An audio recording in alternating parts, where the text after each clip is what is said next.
கடவுளான பிரம்மா சிவபெருமானை சந்திக்க கைலாயம் சென்றார். அப்போது சிறுவனாக இருந்த முருகப்பெருமான் அங்கு விளையாடிக் கொண்டிருந்தார்.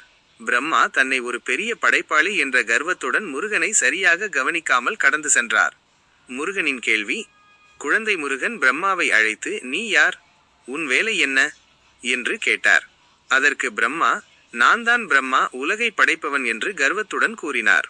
உடனே முருகன், படைக்கும் தொழிலை செய்கிறாயே, உனக்கு ஓம் என்ற பிரணவ மந்திரத்தின் பொருள் தெரியுமா என்று கேட்டார். பிரம்மாவின் திணறல்.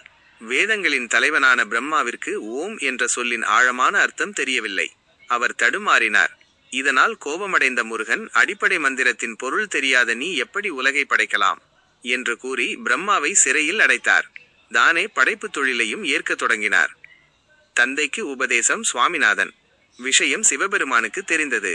அவர் முருகனிடம் வந்து பிரம்மாவை விடுவிக்கும்படி கேட்டுக்கொண்டார்.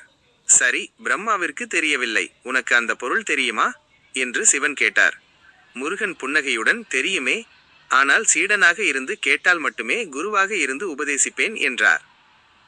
சிவபெருமான் ஒரு சீடனைப் போல கைகட்டி அமர, குழந்தை முருகன் தந்தை சிவனின் காதில் ஓம் என்ற மந்திரத்தின் இரகசியத்தை விளக்கினார். இந்த காட்சியே சுவாமிமலை திருத்தலத்தில் இன்றும் பிரசித்தம். தந்தைக்கு பாடம் சொன்னதால் முருகனுக்கு சுவாமிநாதன் என்ற பெயர் வந்தது.